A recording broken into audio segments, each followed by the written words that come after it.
Resort-style community pool, exclusive to Copper Ridge residents. That's the caption her husband printed underneath a photograph of my swimming pool in the real estate brochure he used to sell 11 homes in our subdivision. My pool. In my backyard. On my property. A pool I designed with my wife during her cancer treatment. The last project we ever did together. She swam in it for one summer. Then she was gone.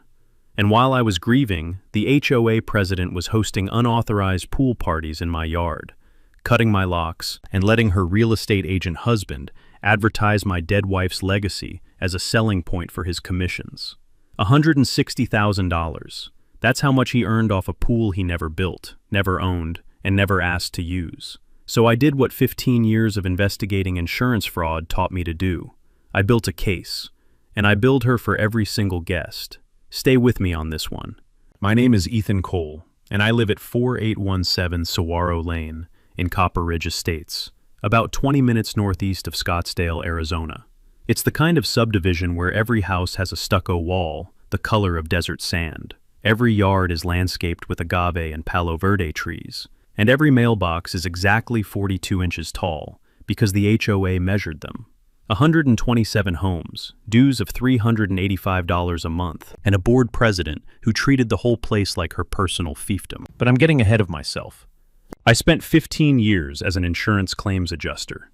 My specialty was fraud, the kind where someone torches a warehouse and files for twice the inventory, or a contractor bills a homeowner for work that was never done. I learned how to read documents the way a mechanic reads engine noise. Every number tells a story. Every receipt has a shadow. I got very good at proving things that people thought they'd hidden. I moved to Copper Ridge with my wife Sarah in 2019. She fell in love with the lot the day we saw it, the way the back of the property opened toward the McDowell Mountains, how the light turned everything copper and pink at sunset. She said it felt like standing inside a painting. I said it felt like standing inside a mortgage.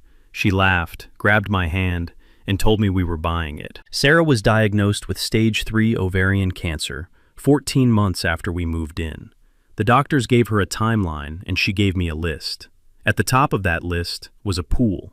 Not a basic rectangular thing with a concrete deck. She wanted something beautiful. Saltillo tile the color of terracotta. A natural stone waterfall that sounded like a creek. LED lights that turned the water turquoise at night. She held the tile samples up to the Arizona sun and said, "This one looks like the inside of a seashell." I hired the crew the next week. We built that pool together over 3 months. She picked every tile, every stone, every plant around the deck. I poured the footer with the contractor on a Saturday morning, while Sarah sat under the pergola with lemonade and a blanket across her lap, telling us the waterfall was 2 inches too far to the left. She swam in that pool from April to August, 4 months. Some mornings I'd find her floating on her back before sunrise, eyes closed, just listening to the waterfall. She passed in October. The pool stayed. For the next year and a half, I kept it perfect. I tested the water every Tuesday and Friday. I scrubbed the Saltillo by hand. I replaced the LED bulbs myself. It wasn't maintenance. It was a conversation with someone who wasn't there anymore. Then Diane Hartwell knocked on my door. She showed up on a Tuesday afternoon, 3 months after Sarah died.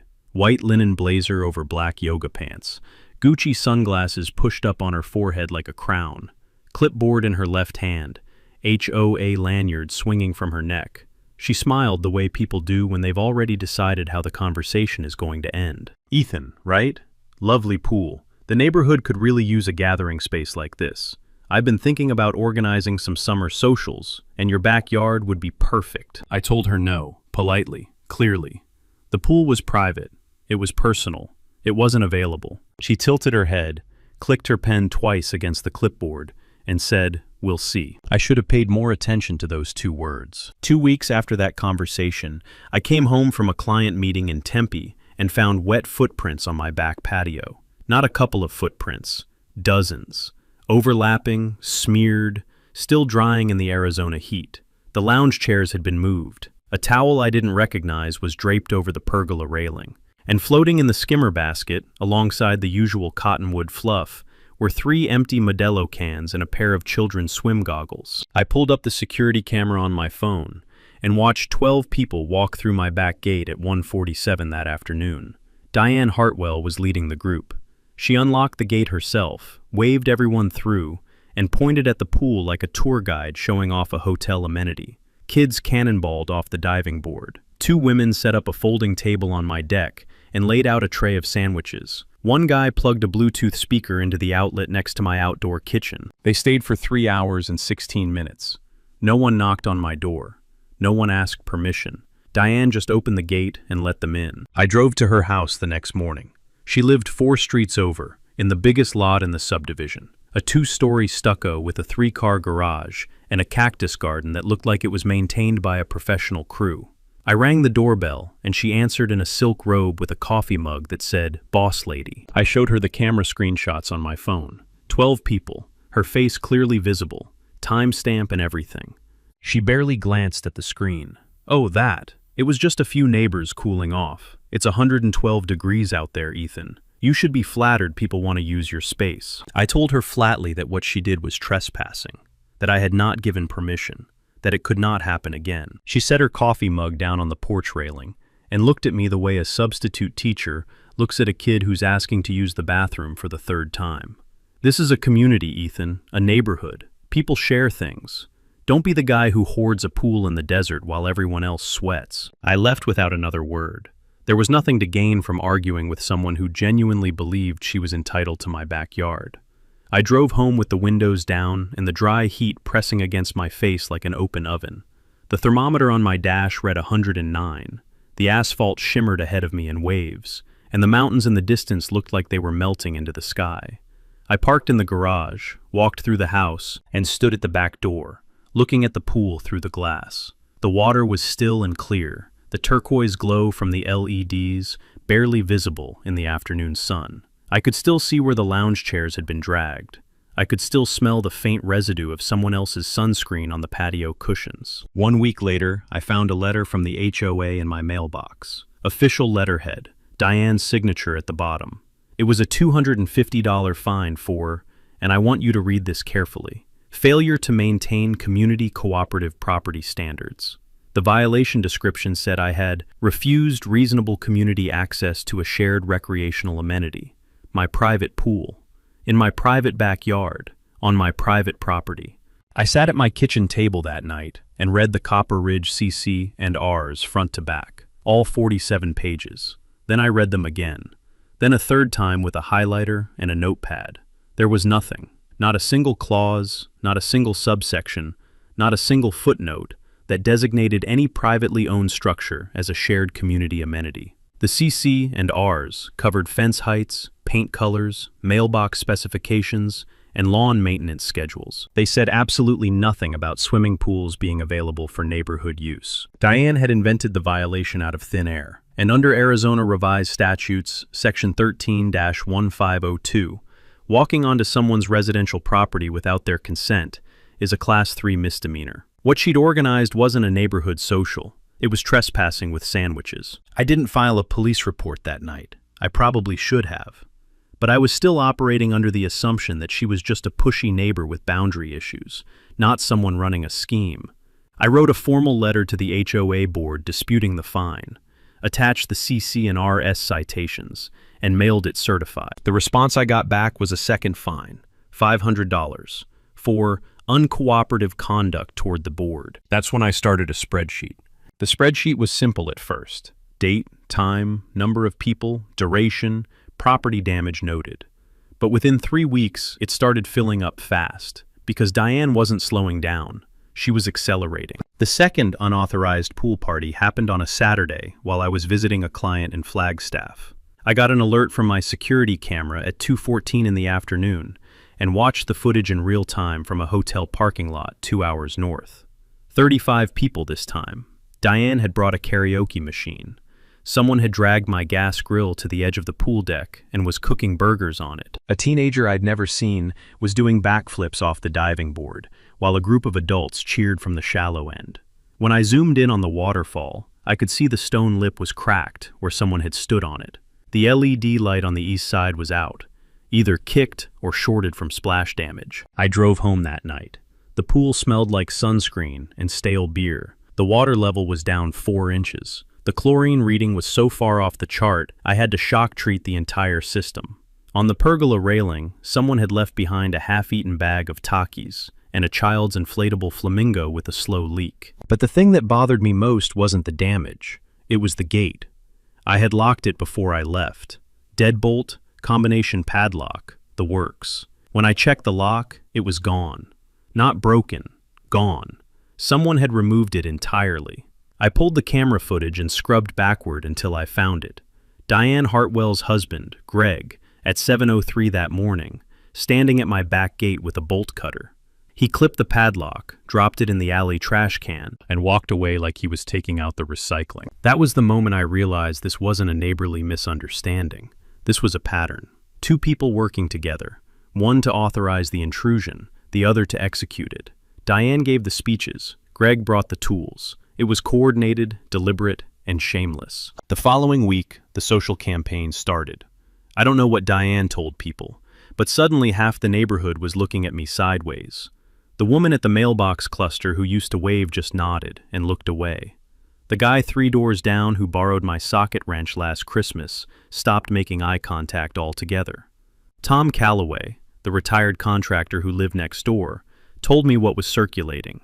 Diane had been telling people I was hoarding the pool out of spite, that Sarah would have wanted the neighborhood to enjoy it, that I was a bitter, antisocial man who couldn't let go. She used my dead wife's name to turn my neighbors against me. Then the fines kept coming. $350 for aesthetic non-compliance. Apparently the waterfall created noise that exceeded acceptable ambient levels. Another $200 for an unauthorized structure, the pergola I built so Sarah could sit in the shade and watch the crew pour concrete. The total was now $1,100 in 6 weeks, all for violations that didn't exist in the CC and Rs, and all signed by Diane Hartwell. Tom came over one evening with a 6-pack of Coors Light and the truth.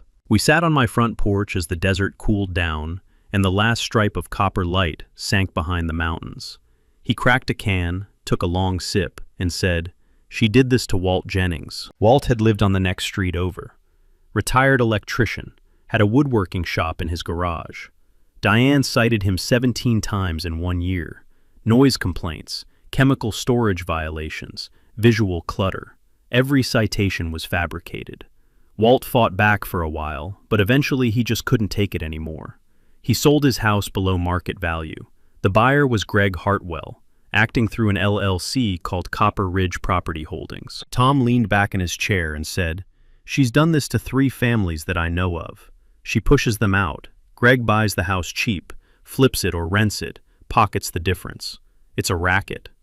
He told me about the Dawson family 2 blocks over, a young couple with twin boys.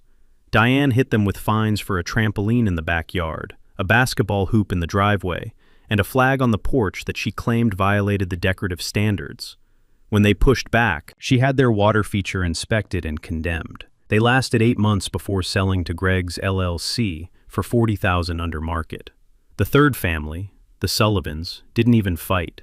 They saw what happened to Walt and left before Diane got to them. The Coors was sweating in my hand. The creosote bush at the edge of my yard smelled sharp and clean the way it always does after the sprinklers run. Somewhere down the street, a coyote yipped twice and went quiet. I looked at Tom and said, "She picked the wrong house this time."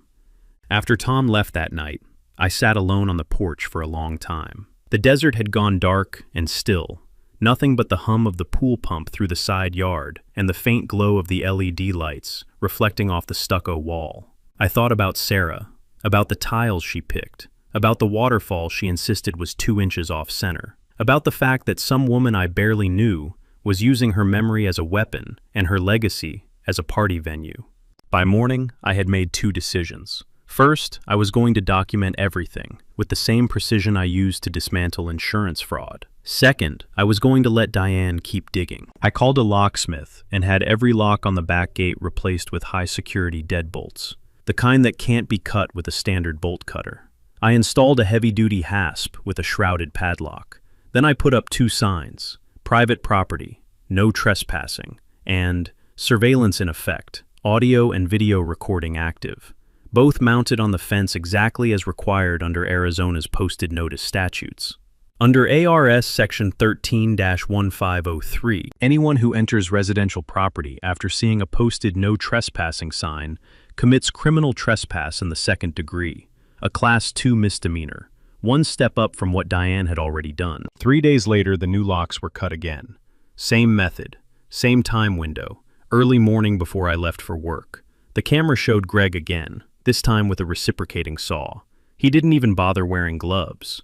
The "No Trespassing" signs were removed and tossed in the alley behind my fence. One of them had a boot print across the face of it. I did not replace the signs immediately. I did not call the police. That might seem strange, a man watching his property get violated and choosing not to pick up the phone. But I'd spent 15 years watching people panic and call the authorities too early, before the evidence was ripe. Impatience kills cases. What wins them is patience, documentation, and the willingness to let bad people believe they're getting away with it. I photographed everything: the cut locks, the discarded signs, the boot print, the camera timestamps. I saved the footage to 3 locations: my laptop, an external drive, and a cloud backup. Then I entered it all into the spreadsheet: date, time, action, evidence file name, estimated cost of replacement. Every line was a brick in the wall I was building. That weekend, Diane threw her biggest event yet. She called it the Copper Ridge HOA Summer Social, and she treated it like a neighborhood festival. I came home from grocery shopping to find over 50 people in and around my backyard. A DJ had set up a portable sound system on my patio. A folding table near the pool was loaded with catered trays: pulled pork sliders, coleslaw, watermelon wedges. Someone had strung fairy lights between the pergola posts, and hanging from the fence facing the street, in letters large enough to read from a moving car, was a vinyl banner: Copper Ridge Community Pool Party, all welcome. All welcome. At my house, without my permission, using the pool my dying wife designed. I stood on the sidewalk holding 2 bags of groceries and watched a man I'd never met adjust the diving board height. A woman was spraying sunscreen on her kid's shoulders next to the waterfall that Sarah had spent an afternoon positioning by ear because she wanted it to sound like a creek, not a faucet. The smell of pulled pork, mixed with chlorine, drifted across the yard, like the whole thing was perfectly normal. I walked inside through the front door, set the groceries on the counter, and opened my laptop. I added a new column to the spreadsheet: commercial event indicators, DJ equipment, catered food, signage, public invitation. This wasn't a neighborhood hangout anymore. This was an organized event on private property, and the person organizing it wasn't the owner. I spent the next hour on the porch with my laptop, counting heads through the side window. 53 people by my count. I logged each face the camera captured. I noted the DJ company name on the speaker cabinet. I photographed the banner from the street. I saved the caterer's label from a tray lid that blew into my front yard. Diane walked past my front window once during the party. She was carrying a clipboard and a megaphone, and directing people toward the food table. She didn't look at the house. She didn't check if I was home. She had stopped pretending this was anything other than a takeover. I closed my laptop, put the groceries away, and called a property attorney named Neil Ashworth. Neil Ashworth was a property attorney out of Mesa with 22 years of experience in HOA disputes, easement litigation, and real estate fraud. He looked like a high school baseball coach: khaki pants, reading glasses on a lanyard, and a handshake that could crack a walnut. He also had a reputation for taking cases that made HOA boards nervous. I brought him everything: the spreadsheet, the camera footage on a thumb drive, the CC and Rs with my highlights and notes, the violation letters, the photographs of cut locks and discarded signs, the boot print on the no trespassing notice. I set it all on his desk in a manila folder 2 inches thick and told him the whole story from the beginning. Neil leaned back in his chair, took off his glasses and said, "This is already a strong trespass and property damage case. But I need you to pull one more thread." He told me to request the HOA's financial disclosures and meeting minutes through a formal records request, something every homeowner in Arizona has a statutory right to do under ARS Section 33-1805. I filed the request that afternoon. The HOA had 10 business days to respond. They responded on day 9. The financials were mostly what I expected: landscaping contracts, insurance premiums, reserve fund allocations. But the meeting minutes were different. They were thin, vague. Some months were missing entirely, and not one of them contained a vote or even a discussion about using my pool for any community purpose. The real break came 2 days later, when Walt Jennings called me. Walt had moved to Tucson after selling his house, but Tom had given him my number. He sounded tired on the phone, the kind of tired that doesn't come from lack of sleep. He said he'd been holding on to something for months and didn't know what to do with it. Then he sent me an email with a single attachment. It was a real estate marketing brochure. Full color, glossy, professionally printed. The cover showed an aerial shot of Copper Ridge Estates at golden hour, the kind of image you'd see in a luxury living magazine. Inside was a 4-page spread listing the amenities of the neighborhood. Walking trails, desert landscaping, mountain views, gated entry, and on page 3, a full-width photograph of a swimming pool. My swimming pool, the caption underneath it read, "Resort-style community pool, exclusive to Copper Ridge residents." My pool, my backyard, the Saltillo tiles Sarah chose, the waterfall she calibrated by ear, the pergola I built for her. All of it framed and captioned and packaged like a selling point for someone else's profit. The brochure was produced by Hartwell Realty Group, Greg Hartwell's company. I ran a search on Maricopa County property records and pulled every transaction Greg had handled in Copper Ridge over the past 3 years.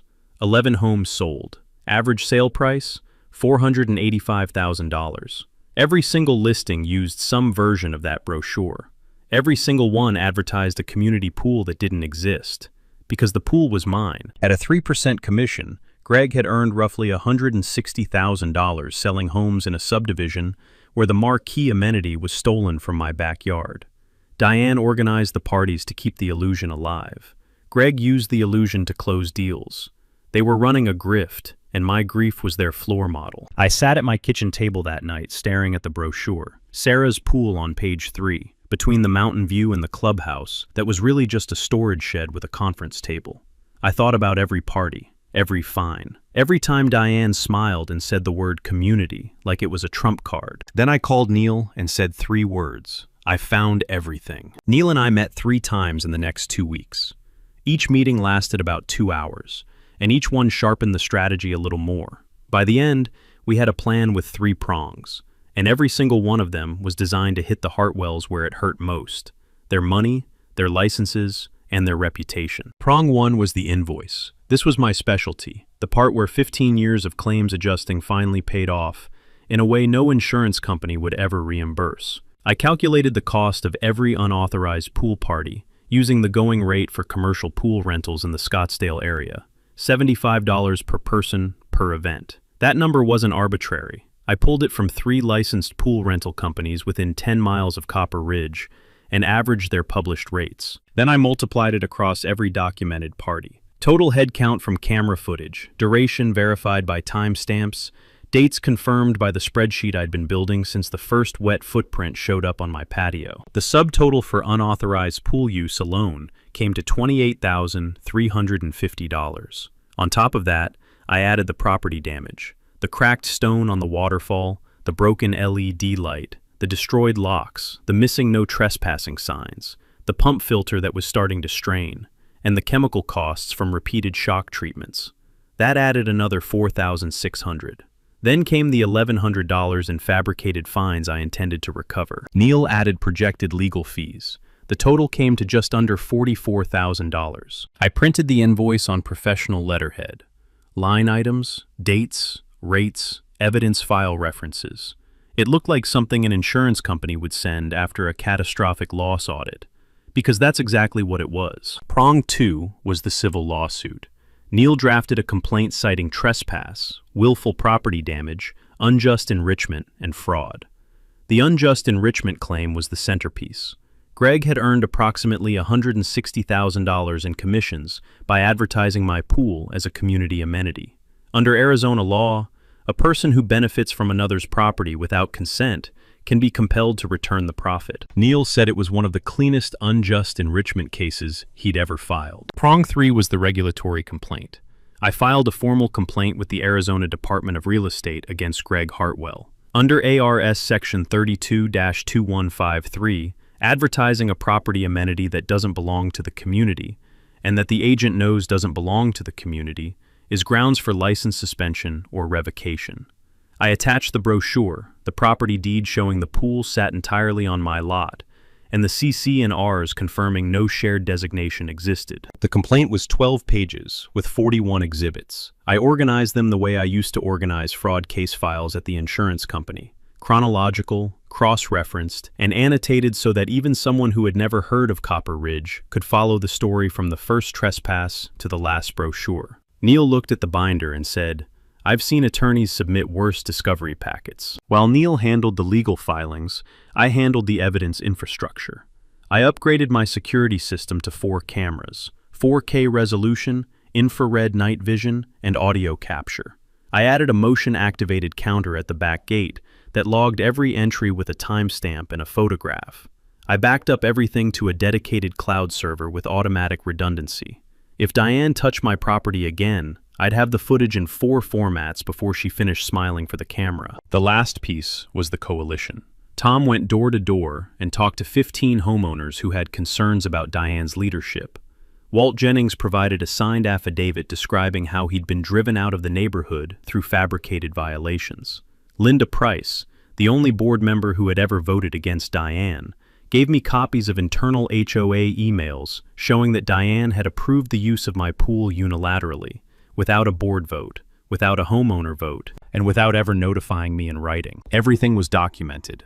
Everything was time-stamped. Everything was backed up. I had spent 15 years watching people try to hide the truth behind layers of paperwork and denial. Diane Hartwell had spent 8 years doing the same thing. The difference was that I had been trained to find exactly what people like her tried to bury, and she had never been challenged by anyone willing to dig. The trap was set. All I needed was for Diane to walk into it one more time. It took exactly 11 days for the trap to start rattling. Linda Price called me on a Wednesday morning, her voice low like she was cupping the phone. She said Diane had called an emergency board meeting the night before. No agenda distributed, no minutes taken, just Diane and the 2 board members who always voted with her, sitting in her living room at 9 o'clock at night. Linda wasn't invited. She only found out because one of the other members mentioned it at the mailbox cluster the next morning. The purpose of the meeting, as Linda pieced it together, was a special assessment proposal. Diane wanted to levy a $5,000 charge on every household in Copper Ridge to fund the construction of a community recreation facility. On the surface, it sounded like a capital improvement.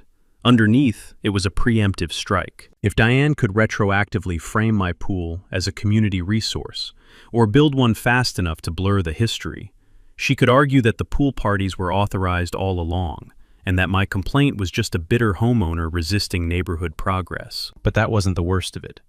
Linda told me she'd gone back through the digital archive of HOA board meeting minutes and found something that made her stomach turn. The minutes from a meeting 14 months earlier, a meeting Linda had attended, had been altered. A new line had been inserted at the bottom of the document, after the adjournment note. Pool at 4817 Saguaro Lane, designated as Shared Community Facility, approved unanimously. That sentence wasn't there when the minutes were originally approved. Linda knew because she kept her own backup copies of every set of minutes, saved as PDFs on the date they were distributed. She sent me both versions, the original and the altered one. The fonts didn't even match. The original used Times New Roman. The inserted line was in Calibri. Diane had doctored an official HOA document to fabricate a legal claim over my property. I forwarded both documents to Neil before I finished my coffee. He responded in 4 minutes. "This is document fraud. We're adding it to the complaint." 3 days later, I found a letter in my mailbox that almost made me laugh. It was styled as a cease and desist, printed on plain white copy paper with no law firm letterhead, no attorney signature, and a header set in what I can only describe as a font that should have been retired with chain emails. It demanded that I cease and desist all harassment of the Copper Ridge HOA Board of Directors, and threatened legal action totaling $50,000 for defamation, emotional distress, and interference with community governance. The letter was signed by Diane Hartwell, not an attorney, not a paralegal, not even a notary, just Diane, with a line underneath that said, "President and Authorized Legal Representative, Copper Ridge HOA." There is no such title. I've dealt with fake authority my whole career. I've seen business owners forge fire marshal signatures, fabricated inspection certificates, invented job titles on insurance claims that would make a LinkedIn recruiter blush. This was right up there with the best of them. I showed it to Neil the next day. He read it twice, set it down, and said, "She's panicking. That's good.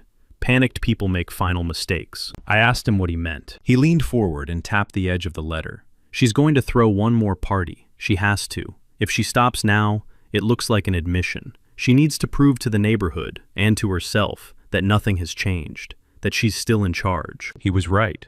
Diane Hartwell was not the kind of woman who retreated quietly. She was the kind who doubled down, tripled down, and kept going until the ground opened up beneath her. And I had already measured the hole. Neil's prediction landed on a Saturday in late August. I was sitting at the kitchen table reviewing deposition templates when my phone buzzed with a motion alert from the back gate. I opened the camera feed and watched a rental truck pull into the alley behind my house. Two men in matching polo shirts started unloading an inflatable water slide, the kind you'd see at a county fair, 12 feet tall with a splash pool at the bottom. They carried it through my back gate, which was already open. Diane was standing on my patio giving directions. By noon, the party was in full swing. I could hear the bass from the DJ's speakers through the walls of my own house, vibrating the framed photos on the hallway shelf. Through the kitchen window, I watched a woman in a neon bikini walk past the waterfall feature like she was strolling through a resort lobby. A teenager was filming a TikTok on the diving board. 63 people. I know the exact number because the motion counter logged every entry. The inflatable slide was anchored to my deck with sandbags. A taco truck was parked on the street in front of my house, serving through a window while a line of people stretched down the sidewalk. Diane had set up a card table near the gate with a handwritten sign. Copper Ridge End of Summer Bash, $20 per family, proceeds to community fund. She was charging admission to my backyard for a party I didn't authorize and calling it charity. I watched the whole thing from inside the house. I didn't go out. I didn't confront anyone. I just let the cameras run, the counter tick, and the spreadsheet grow. The DJ was back, louder this time, with a subwoofer that rattled the glass in my kitchen window. Someone's kid knocked over a potted saguaro I'd been growing for 2 years. A man I'd never seen was adjusting the chemical feeder on my pool equipment without gloves, dumping in tablets like he was salting a driveway. The party lasted 6 hours. When it was over, the damage was the worst I'd seen. The pump filter was burned out, overloaded from running at capacity with 63 bodies displacing water faster than the system could circulate. The Saltillo tile along the east edge of the pool had 3 fresh cracks, radiating out from where the inflatable slide had been dragged across the surface. The waterfall feature, Sarah's waterfall, had stopped flowing entirely. Something in the recirculation line had failed. The repair estimate I got the following Monday was $14,200. I stood by the pool that night after everyone was gone. The water was cloudy, almost gray. The LED lights were still working on the west side, casting a pale glow across the surface that made the whole thing look abandoned. I crouched down and ran my fingers over one of the cracked tiles. Sarah had held that same tile in her hands at the supply yard. She turned it over twice and said, "This one looks like the inside of a seashell." She was right. It did. And now it was split down the middle by the heel of someone's flip-flop. I stayed there for a while. The desert air had cooled to maybe 90, and somewhere over the McDowell Mountains, heat lightning flickered against a sky the color of bruised plums. A gecko clicked on the stucco behind me. The pool pump was silent, burned out, along with the filter and half the plumbing that Sarah and I had watched the crew install from that exact spot. Not angry, not sad, exactly. Just aware of how far Diane had pushed this, how something built out of love had been dragged into someone else's business model.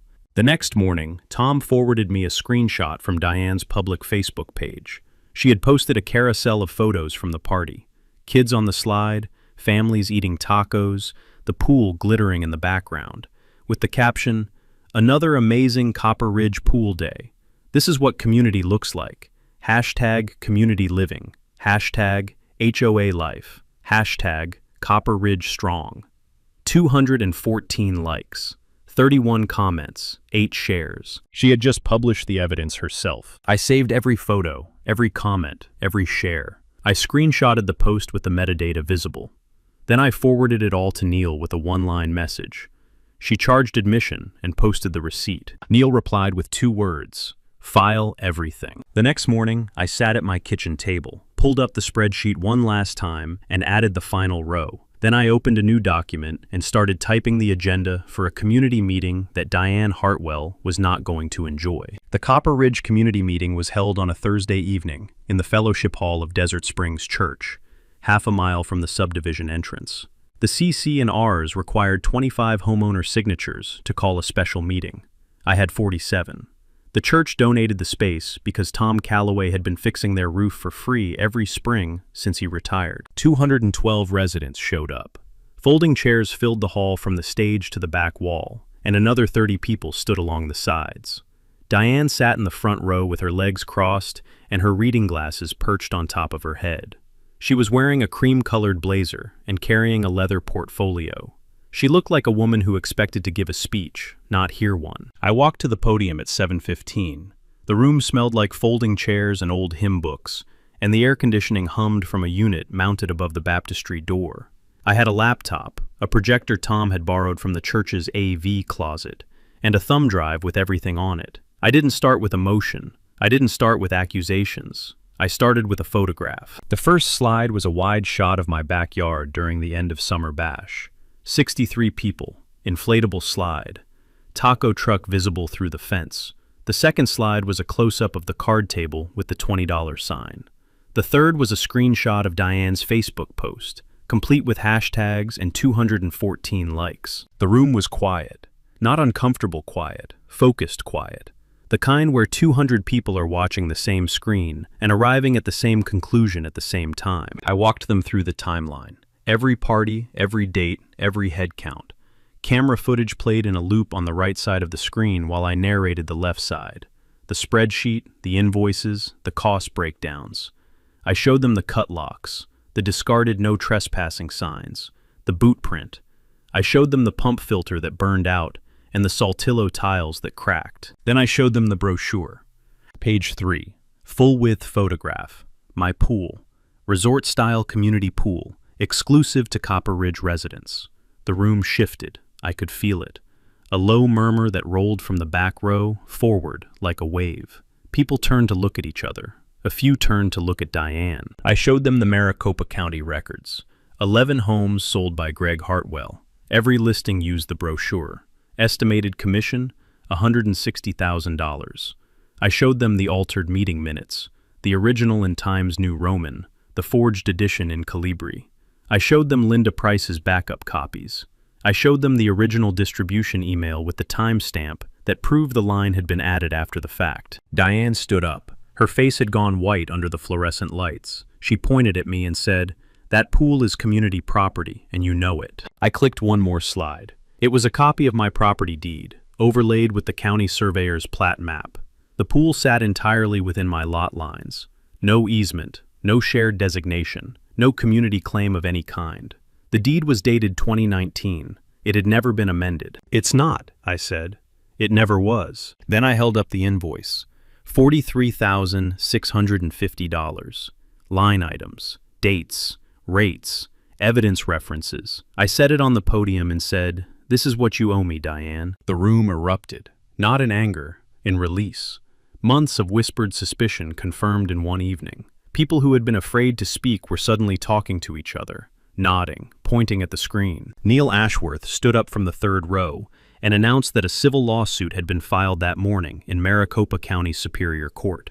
Deputy Ray Stanton, who had been sitting near the exit in plain clothes, stood and identified himself. He confirmed that a criminal complaint for trespass and document fraud had been received and was under review by the county attorney's office. Claire Bennett from the Scottsdale Independent was recording from the back row. Her notebook was full. She had arrived 20 minutes early and sat quietly in the last row of chairs, the kind of reporter who watches before she writes. I found out later she'd been tipped off by one of the homeowners Tom had spoken to, someone who told her, "If you want a story about an HOA president who stole a dead woman's pool, show up Thursday at 7. Linda Price walked to the front, asked for the floor, and proposed an immediate vote of no confidence in the board president. The motion was seconded before she finished the sentence. The vote was 187 to 4. Diane Hartwell was removed from the Copper Ridge HOA board in front of every neighbor she had ever claimed to represent. She picked up her leather portfolio, pushed through the side door, and didn't look back. Greg's chair was already empty. He had left 12 minutes earlier. The door swung shut behind her with a sound like a period at the end of a very long sentence. Nobody followed her. Nobody called after her. The room just exhaled. The fallout came in stages, like a building settling after the foundation cracks. And every stage felt like justice finding its own speed.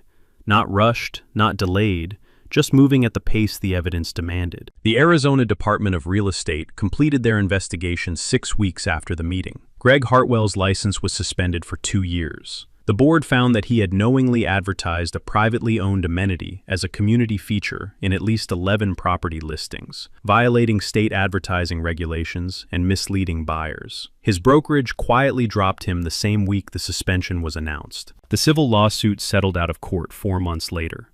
Diane and Greg agreed to pay $67,000, damages, legal fees, and a portion of the unjust enrichment claim. Their attorney pushed hard for a lower number, but Neil had the brochure, the camera footage, the Facebook posts, the doctored meeting minutes, and the affidavits from 15 homeowners. The evidence wasn't circumstantial. It was a highlight reel. Diane and Greg listed their house in November. The listing did not include a brochure. It did not mention a community pool. It was a 3-line description with a single exterior photo and a price that was $30,000 below what comparable homes in the neighborhood had sold for the year before. They sold it in January and moved to a subdivision outside Tucson, where, as far as I know, Diane does not sit on the HOA board. I don't wish them harm, I just wish them distance. The criminal complaint moved slower, as these things do. The county attorney's office reviewed the trespass and document fraud charges for several months. I don't know the final outcome yet, but Deputy Stanton told me the file was thick enough to keep someone busy for a while. Now here's the part that mattered most to me. I took $40,000 of the settlement and donated it to the Copper Ridge HOA, earmarked specifically for the construction of a real community pool at the neighborhood park. Linda Price, who was elected the new board president in a unanimous vote, oversaw the project from start to finish. It was built over 6 months, a proper 25-meter pool with a children's area, a shaded seating section, and a small bronze plaque mounted on the entrance gate. The plaque reads, "The Sarah Cole Memorial Pool, for the woman who believed every neighborhood deserves a place to come together." The first person to swim in it was a 6-year-old girl named Lily, who lived on the same street as Walt Jennings's old house. She did a cannonball off the edge and came up grinning like she'd just won the lottery. Half the neighborhood showed up for the opening. Tom brought a cooler of lemonade. Linda brought cookies shaped like cacti.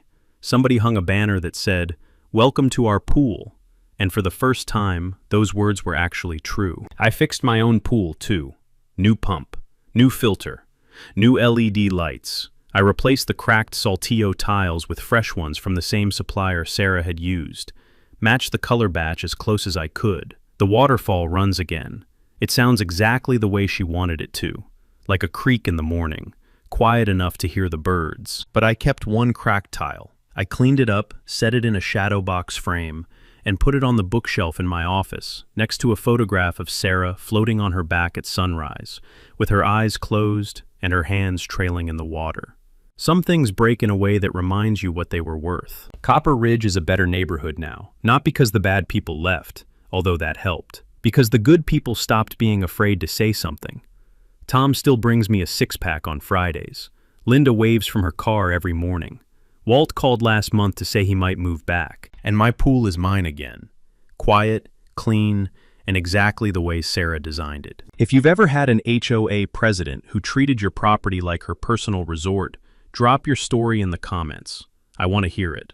And if this is your first time here, hit subscribe, because next week, I've got a story about a Karen who tried to shut down a veteran's woodworking shop in his own garage. She had no idea he'd spent 30 years building cases tighter than cabinets.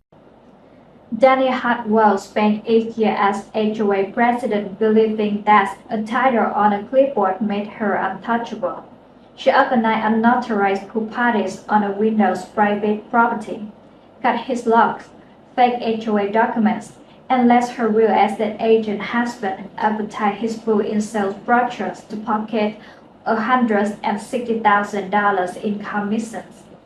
She thought she was dealing with a quiet man who would eventually give in. She has no idea she was dealing with a former insurance fraud investigator who has spent 15 years building cases against people who thought they could hide the truth. Ethan didn't scream. He didn't break anything. He built a spreadsheet, hired a lawyer, and presented an invoice for $43,650 in front of 200 neighbors. Sometimes the most powerful thing you can do is let someone keep talking while you keep counting. If your HOA has ever made you feel powerless, remember this. Documentation is leverage, patience is strategies, and the CCNR work both ways. Drop your HOA story in the comments. I read every single one. Hit subscribe because next week a Karen tries to shut down a veteran workshop. That's when it gets loud.